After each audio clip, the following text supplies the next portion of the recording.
Hinamon ng Malacanang ang defense team ni dating Pangulong Duterte na lapagan ng mga ebidensya ang kanilang alegasyon na nagpapatuloy pa rin umano ang drug-related killing sa bansa sa panahon ng administrasyon ni Presidente Marcos Jr. Si Kenneth Paciente sa sentro ng balita.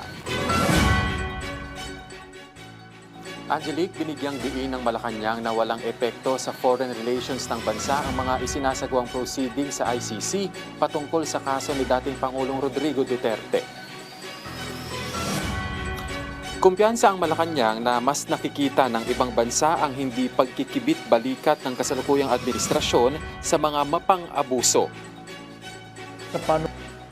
Kung ang isang tao ay mag-iisip kung ano ba ang ginagawa ng Pangulo at ng administrasyon na ito, mas gugustuhin po nila ang nangyayari ngayon. Dahil ang Pangulo umaayaw sa abuso, umaayaw sa mga feeling above the law.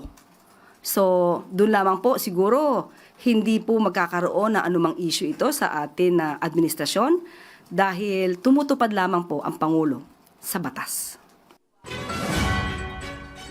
Patungkol naman sa sinabi ng defense team ni dating Pangulong Duterte na patuloy umano ang drug-related killing sa unang 2 taon ni Pangulong Marcos Jr., hamon ng Malacanang, mas mabuting suportahan ang paratang na ito ng mga lehitimong ebidensya.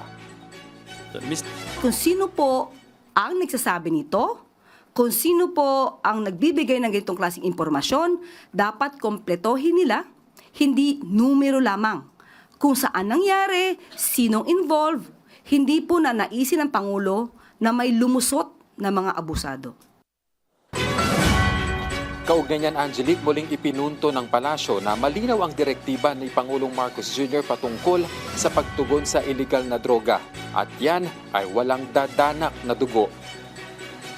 Hindi po niya ginugusto ang extrajudicial killings.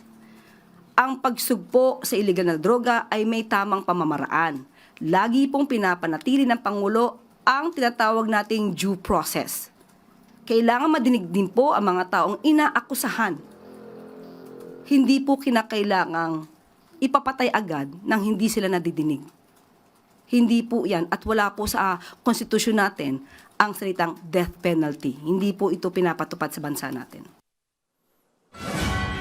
May tugon din ang palasyo sa hirit ng legal counsel ni dating Pangulong Duterte na si Nicolas Kaufman na kung iimbitahan siya ni Castro sa bansa ay bukas siyang magtungo rito para pag-usapan ang interim release ng dating Pangulo. Ani Castro, lahat naman ay welcome na magtungo sa bansa pero hindi niya iniimbita si Kaufman. Hindi na rin anya dapat pag-usapan pa ang hirit ng kampo ng dating Pangulo na interim release.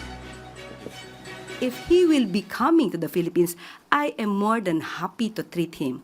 Buy him balut, bagoong, kwek-kwek, IUD, Adidas.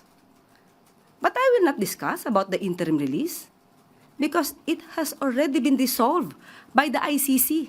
So pag-uusapan lang namin ang ganda ng Palawan, El Nido, Manila Zoo, lahat po yan. At yan muna ang huling balita mula rito sa Palasyo ng Malacanang. Balik sa iyo, Angelique. Alright, maraming salamat, Kenneth Paciente.